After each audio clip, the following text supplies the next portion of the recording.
I'm on a boat that's literally flying above water surface. It's a pretty amazing feeling, and it's the idea of a Swedish company that wants to revolutionize water transport.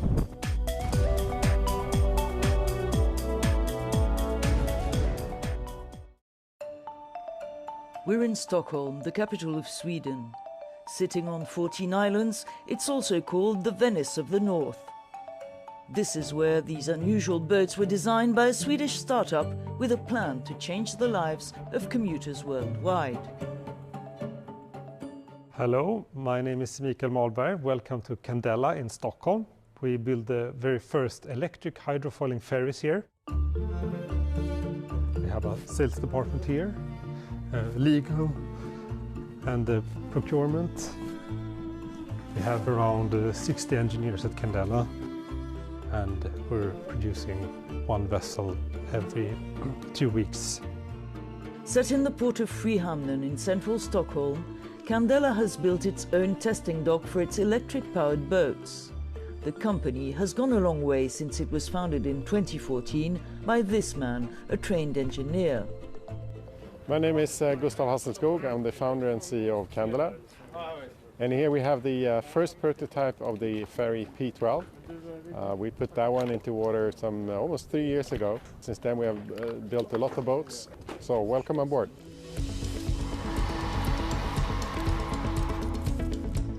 This boat is the world's first commuter-scale electric hydrofoiling vessel using computer-controlled foils to fly above the water. We have now 7 knots of speed. We will go full power up to 17, and then she lifts above the water, and then we fly in around 25 knots, 30 centimeters over the sea, and with a consumption of 9 kilowatts per nautical miles. That's $1 consumption electricity. When we lift the boat, the drag from the water reduces 80 to 85%. We charge this boat fully in approximately 1 hour. We can drive normally 40 nautical miles, and we can have 30 passengers. And one of the most striking things you can see is that you have almost no weight behind the boat. We don't burn a lot of energy in creating massive changes of the direction of the water. When you can reduce the energy consumption, and we reduce it with something like 80%, then we also take out a lot of the fuel cost. So that means that operating this type of ferry is cheaper than operating traditional old diesel ferries. Ferry traffic consumes something like 15 times more fuel per seat or per kilometer seat than if you go by a city bus. So although in most cities the ferry transport is fairly small, it contributes a lot to the total emissions from the public transport. So there is a tremendous potential to go after this big bucket of CO2 emissions with this new technology. The Candela P12 shuttle started operating in late 2024 on a 15-kilometer route linking the Eckerö suburb and central Stockholm. Compared to traditional ferries, travel time was reduced by half and CO2 emissions were slashed by over 90%. Plans to expand the service to other routes are in the pipeline, and surveys have shown high levels of passenger satisfaction.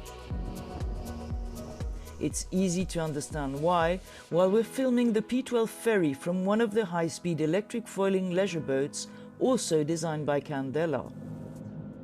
I'm actually steering the computer, and the boat is steered by the software in turn. When the boat is flying, it needs to be micro-adjusted by the hydrofoils 100 times per second to be kept stable and smooth. I just go full speed, like this, and then the boat will automatically turn off. So we're approaching a speed of 70 knots here, and the boat is now fully foil-borne. So we're flying roughly a meter above the water. This is a digital pill against seasickness. The greatest benefit of this technology is that it's really a better experience. I mean, now we're sitting here and we can talk to each other without screaming. It opens up a new world of water transport, because you start to talk to your passengers instead of just sitting in silence and holding on to dear life. And the whole idea with the hydrofoiling concept is to take the discomfort out of boating, at the same time to reduce the operating costs, and of course spare the environment for emissions, local oil spillage, and above all, wake and noise. Back in Stockholm, production is in full swing at the Candela factory. We have multiple boats on the assembly line right now. So we have 3 ranges right now. We have the lounge version, the business, and the tour. Efforts at the moment are focused on the P12 ferries to meet increasing demand.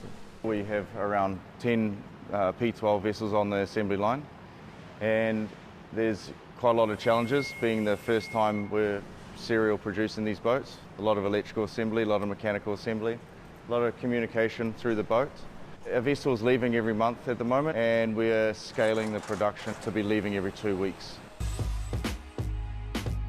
And interest is rising, with 65 orders including from India, Thailand, the Maldives, Saudi Arabia or the US.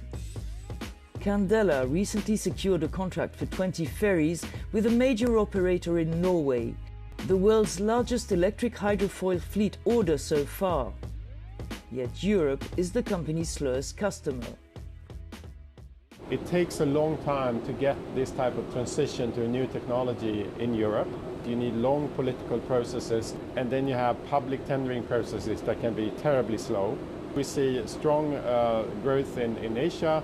We also see a good sales in the US, but weaker in Europe so far. Talks, however, are ongoing with several European countries. A Berlin-based operator has already bought a P12 commuter ferry. Candela now has broader ambitions. It plans to increase staff from 250 to 1,000 people, open a new factory in Poland and scale up production to 50 boats a year. We see a strong demand throughout the world, and I don't think we have seen more than 1% of it yet. There is tremendous potential to scale this globally, and I think it's important to see that the waterways are the oldest way of transport in Europe and elsewhere in the world. And now we have a way to get back to that in a new way. And I think also that compared to going by bus or by car, going by boat makes people happy. Yeah, I think soon we're going to see thousands of ferries throughout the world. So whatever city you get to, you're going to get tired of finding Candelas also there.